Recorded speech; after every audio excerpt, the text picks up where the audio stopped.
Sir मुझे ये पूछना है, जैसे आपने अभी बोला कि योग का आप अनुभव शेयर करना चाहते हैं, उसी के लिए मुझे पूछना है। जो कुंडली दिखती है कि इसमें राजयोग है, लेकिन वो कुछ नहीं कर पाता, और कुंडली ऐसे कि लग रहा है कि कुछ भी खास नहीं है, फिर भी वो हीरो बन जाता है। मतलब he is just rocking in his life.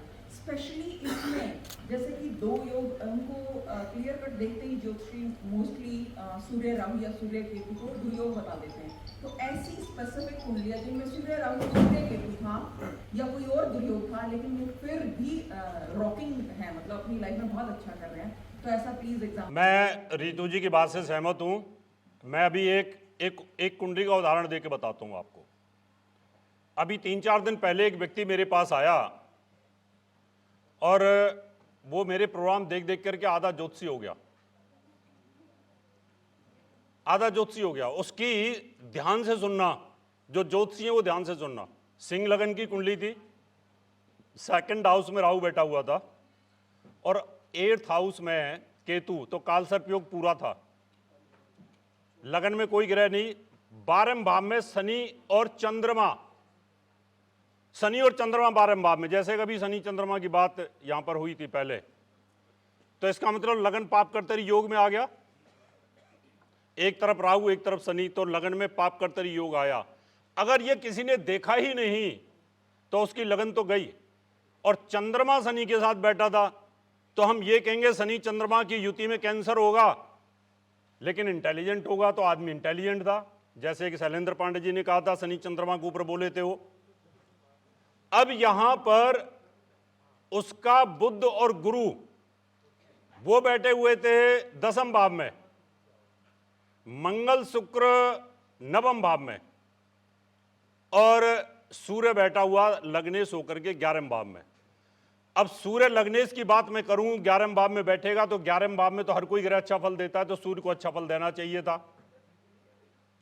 चंद्रमा शनि के साथ 12वें भाव में बैठा है, तो चंद्रमा को बिल्कुल अच्छा फल नहीं देना चाहिए था, क्योंकि 12वें भाव में शनि से वो पीड़ित है और उस पर केतु की 9वीं दृष्टि भी है।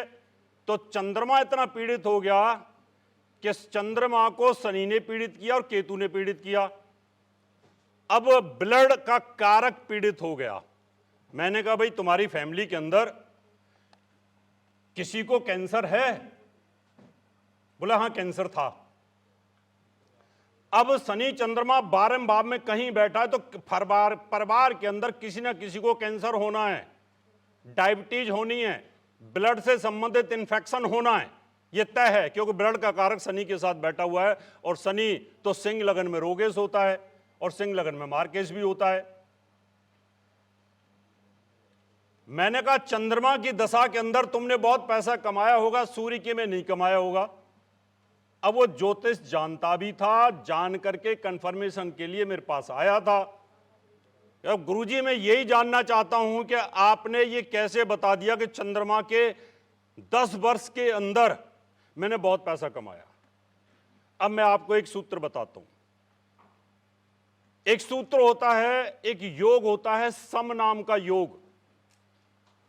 सम नाम का योग यानी जहां सूर्य बैठा हो, सूर्य से पड़फर स्थान 2, 5, 8, 11 पड़फर स्थान होते हैं, 2, 5, 8, 11। इन स्थानों में चंद्रमा बैठा हो तो चंद्रमा की दशा के अंदर आदमी करोड़ों रुपए कमाता है। मैंने देखा कि सूर्य इसका 11वें भाव में बैठा हुआ है और सूर्य से दूसरे भाव में पड़फर स्थान के अंदर चंद्रमा बैठा हुआ है। तो मैंने इसको कैलकुलेट किया और कैलकुलेट करने के बाद बताया, जब उसने पूछा मेरी चंद्रमा की दशा कैसी क्यों हुई, तो मैंने कहा चंद्रमा की दशा में तूने बहुत पैसा कमाया होगा। इसको बोलते हैं सम योग।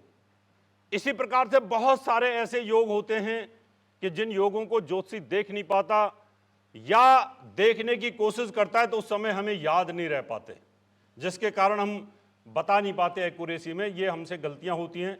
ज्योतिष सम्मेलन का मतलब यही होता है कि अगर आप यहाँ आते हो, आप सूत्र शेयर करते हो, अपने ज्ञान को बांटते हो, छिपा के ना लेके जाओ, वो सब चीज़ें बता दोगे। हम तो इस मुकाम पर है कि जो हमें मिलना था वो मिल चुका है।